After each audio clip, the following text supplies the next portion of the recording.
So we started our study of Quran with Surah Fatiha. We thanked Allah subhanahu wa ta'ala in Surah Fatiha, Alhamdulillahi Rabbil Alameen. And then we asked for his guidance and we said, Allah subhanahu wa ta'ala, please show us the right path. We don't know the right path. What is the right path? What is the wrong path? So show us the right path and protect us from the wrong path and protect us from being from being cruel to ourselves and going astray. So we don't want to get astray. This was the prayer that we did in the opening chapter of the Holy Quran, Surah Fatiha. The answer Allah subhanahu wa ta'ala gave us immediately in Surah Baqarah at the start. Quran is the guidance. So the guidance that you need to follow the right path is Quran. And then in the same surah, the guidance started to unfold. And Allah subhanahu wa ta'ala told us about three types of people. They are believers who are on the right path. They are non-believers who are on the wrong path, who are astray, who are falling astray, who don't listen to Allah subhanahu wa ta'ala and they don't believe in the message of Holy Quran. And then there are hypocrites. You guys would remember hypocrites were in between. When they were with the believers, they were saying, yeah. And they used to say nice things. Yes, we are with you and we believe and all of that. When they were with the non-believers, they go back and they say, we were just fooling them and all of this. Allah subhanahu wa ta'ala said that basically hypocrites are the ones who are fooling themselves. And not anyone else. So they are also the ones who are on completely like a wrong path, but they continue to move left and right. They have something else in their heart, something else in their tongue, or they are saying nice things while they have evil in their heart. So these are hypocrites. Then we went through the concept of shirk, associating partners with Allah subhanahu wa ta'ala. We learned about the word Allah. He is the only Al-Ilah, the Ilah meaning he's the only one to be worshipped, loved and obeyed. And this was the issue for the people of Makkah when the Holy Prophet ﷺ brought Islam to them. The issue was of obeying because they had created their own deities, their own gods, and they used to do whatever they want. So concept of shirk is very clear. Then we covered Ayat al-Bir, which is goodness. This was there were two special ayahs that we went through in Surah al-Baqarah. One was Ayat al-Bir, the other one was Ayat al-Kursi. In Ayat al-Bir, the word bir means goodness, and goodness is believing in Allah subhanahu wa ta'ala, the prophets, the books that they brought us, and the whole concept of goodness and ihsan.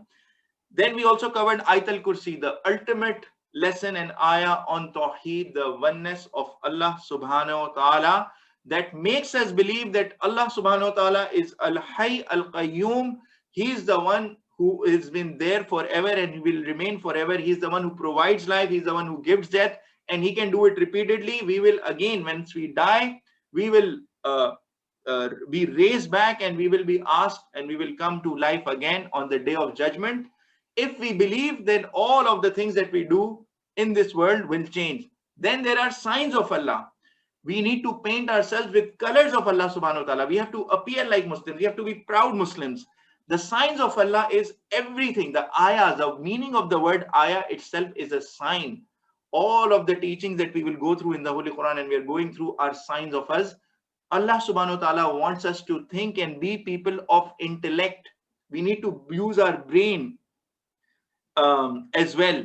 And then we have to paint ourselves with colors of Allah subhanahu wa ta'ala. We have to be proud Muslims. Then in multiple ayahs, we went through fundamental pillars, Tawheed, oneness of Allah subhanahu wa ta'ala. We learned about Salah, fasting, which is in the month of Ramadan, as well as mainly Ramadan, which is the fundamental one. Zakat, spending in the way of Allah subhanahu wa ta'ala, what is minimum. And then the fundamental of Hajj, when we learned about Ibrahim alayhi salam and his prayer, and while he was building the Kaaba, he asked Allah subhanahu wa ta'ala how we should perform the ritual, and Allah subhanahu wa ta'ala explained that the rituals of Hajj.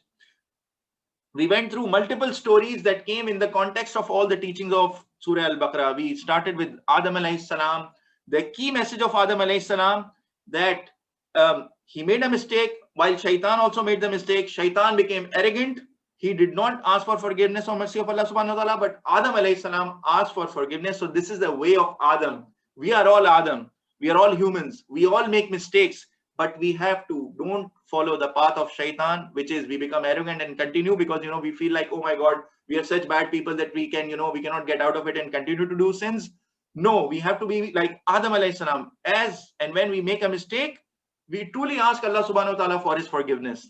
So we should immediately try to stop the sin. And then again we will make mistake again. It should not be deliberate. So when we are asking for forgiveness, we should ask it from purity of heart, and we should try not to repeat the sin.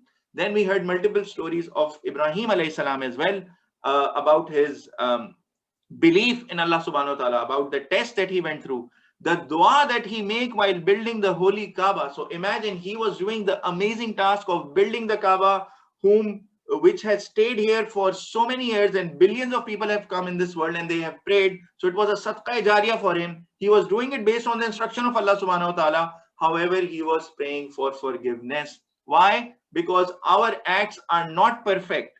We as human beings, even when we are praying, fasting, doing all of these amazing things, learning Quran, we can make a lot of mistakes. So even when doing good things, we have to ask Allah subhanahu wa ta'ala for his forgiveness. Forget about the sins. The sins, definitely. Whenever you commit a sin, you have to ask for forgiveness. But he showed us that even when he was doing such a noble task that would earn him unlimited hasana and reward and all of this, still he was asking humbly to Allah subhanahu wa ta'ala for forgiveness, and he was making dua for himself, for his son Ismail alayhi salam, and for all of us who were to follow. Then we saw multiple stories of Musa alayhi salam, Banu Israel, and how Torah was revealed as a book to him and how they did not follow him. We heard the story of Talut alayhi salam against Jalut, and Uzair alayhi salam, how he witnessed that Allah subhanahu wa ta'ala is Al-Hayy. He was made to sleep for 100 years. He woke up, he saw his the donkey, that he was completely rotten bones, converted into bones in 100 of years, but then he was brought back to life in front of his eyes. So he was given that the belief in the scene that yes, Allah subhanahu wa ta'ala is Al-Hayy, and he himself became an ayah, and then he had to preach people, and he went ahead and preached people. Then we went through multiple stories of Banu Israel, how Allah subhanahu wa ta'ala gave them a lot of chances. It was not just a story of the past. There were multiple lessons for us as well. For today, when a guidance is given to us, are we questioning it? Are we making questions like the questions in the story of the slaughtering of the cow? Which color it should be? How fat? What this? And should it be like this and that? Same applies to us. When guidance comes to us, we have to stop unnecessary questions. We have to simply say, okay, this is the word of Allah subhanahu wa ta'ala. He is my creator. He knows how I need to operate. He has sent me this instruction manual in form of Quran. I simply need to follow it because it's the word of Allah subhanahu wa ta'ala. So there were other multiple lessons in the story of Banu Israel as well. Finally, we learned about importance of investing in hereafter, sending forward good. We have to have our bank account, 2 bank accounts. Yes, okay, in this world, we need to have sustenance. We need to have wealth, money. But what are we sending forward? What are we spending in Akhira Bank Unlimited for that unlimited life? It's not just money, but it's all the good deeds. It's smiling, it's taking care of people, it's utilizing. Even today we saw that we don't have to be arrogant. Everything is given to us by Allah subhanahu wa ta'ala. And if we believe that he will raise us back up on the day of judgment, then we will make sure that we do the right things, and we will make sure that we help other people as well. So we have to invest in both in this world and most importantly in the hereafter as well. Finally, in the last section of this surah, we got to know about the right ways of earning and spending. We got to learn about riba, interest. It is a great sin. It's equivalent to waging a war against Allah subhanahu wa ta'ala and the Holy Prophet sallallahu alaihi wasallam, and there is no other sin where Allah subhanahu wa ta'ala has been so strict. So we have to make sure that we keep on staying away from riba and interest. Final point, we learned about multiple family matters, husband and wife relationships.